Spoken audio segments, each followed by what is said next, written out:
Thank you. I start by acknowledging the traditional owners of the land on which we meet and in a spirit of reconciliation paying my respects to elders past and present. I acknowledge too the presence of the Deputy Prime Minister Wayne Swan, and I thank Josh for that introduction, that very kind introduction. And I'd like to say to Josh and all of those here assembled from Per Capita that it is a growing recognition of your work that sees your Executive Director, David, in such good company at the International Policy Network's Progressive Governance and Global Progress Conference in Denmark. That's a tribute to you. Congratulations to you, to all at Per Capita, on the fine contribution you are making to the world of ideas. With the federal budget just 15 days away, I thank you for this opportunity to share with you in the clearest possible terms the picture and the purpose and context of our budget deliberations. This year's budget will be about a national challenge and a national plan. A challenge for Australia to respond to the huge reductions in revenue growth over the next 4 years. A plan for Australia to make necessary investments in the nation's future to ensure that none of our people is left behind. Tuesday, the 14th of May, will be no old-fashioned pre-election budget night. What the Treasurer will deliver will not be a political pamphlet. He will outline an economic program. The budget will outline the fiscal path for the coming 4 years, one designed both to take account of the nation's current circumstances and to shape the nation's future. Our key long-term objective, the progressive purpose of government's fiscal policy, is enduring. It is to maximise jobs and economic growth, to ensure sustainable funding over the long term for investments that strengthen our economy and the services our whole community relies on, and to keep inflation in check and give the Reserve Bank maximum opportunity to keep interest rates low. The government's medium-term fiscal strategy to deliver fiscal surpluses on average over the economic cycle is designed to give effect to this purpose in practice. It commits us to support jobs and economic growth when private sector demand is weak. This is what we did so successfully during the global financial crisis. And as a result, we kept around 200,000 more Australians in work. It commits us to making budget decisions so that in the good times and the hard times, through the inevitable variations in economic activity and government revenue from year to year, we can afford the investments and services that make our nation stronger, smarter and fairer. It also ensures that we don't simply chase revenue down. We don't cut to the bone and spurn wise investments, damaging jobs and growth now and into the future. Instead, our fiscal strategy responds to the economic cycle. In the language of economists, we allow the budget's automatic stabilisers to do their work, as well as actively controlling spending to reach surplus at the right part of the economic cycle. That means for the coming budget, we must fund new initiatives by making savings. This is a necessary discipline. This need for balance over the cycle has been summed up nicely by the Treasurer many times. He says, if we are Keynesians on the way down, we have to be Keynesians on the way up. Keynesians right through the economic cycle. The need to understand how the cycle is changing is summed up best in the remark so famously attributed to Keynes himself.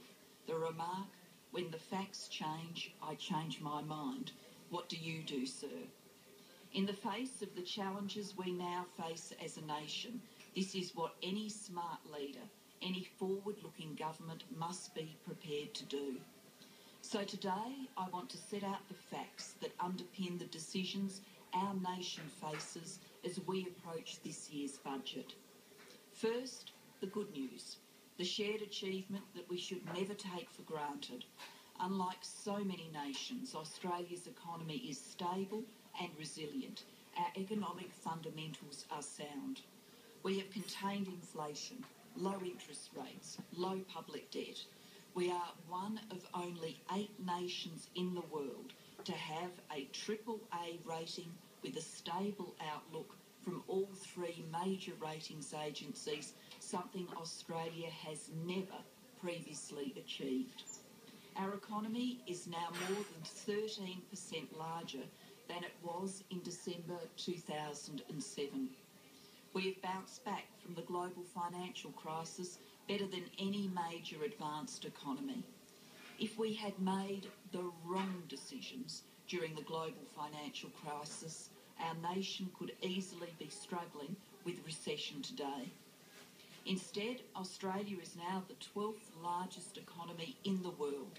When Labor came to government, we were the 15th. Unlike the rest of the world, we have very modest debt because we have borrowed in the right way and at the right time to support growth during the global financial crisis. Our level of debt is the same as a person earning $100,000 a year with a $10,000 mortgage. Millions of Australians with mortgages and personal loans would love to be in a position where their only debt was equal to 10% of their income. Similarly, countries around the world would love to be in Australia's debt position and have an unemployment rate as low as ours. Indeed, the fundamental proof of our resilience is our ability to create and support jobs. Since 2007, we have created almost 900,000 jobs in this country, in a period where 28 million new people joined the jobless queues worldwide. Our national prospects in the Asian century are bright. As the centre of global economic gravity shifts east, it shifts towards us. Our diplomatic and trade successes in China last month, our improved relationship with India, our strengthening economic ties with Indonesia, and our flourishing alliance with the United States, these are all proof that our plan to be one of the winners in the Asian century is bearing fruit. However, and this is key, while Australia is stable, resilient and close to centres of growth, the wider world economy is quite a different story. There is serious, persistent weakness in global growth and continued volatility in the global economy. To take one example, a resource-rich nation like Canada has only grown by 5% in total over the last 5 years. The advanced economies grew at only 1.2% last year, and global growth reached only around 3%. This global weakness creates important economic pressures in Australia. The contrast between our stability and resilience and the volatility and fragility of so much of the rest of the world is a reason for the continuing strength of the Australian dollar. Consider this. Today, over 30 central banks around the world hold Australian currency in their reserves. The increasing importance of our currency for central bank reserves worldwide is recognised by the International Monetary Fund. Later this year, the IMF will begin quarterly reporting on central bank holdings of 7 currencies, and the Australian dollar will be one of them. This shows we are a great investment, but that comes at a price. The dollar's strength puts pressures on our economy, particularly our trade-exposed industries. It would be irresponsible simply to wait in hope for these pressures to ease.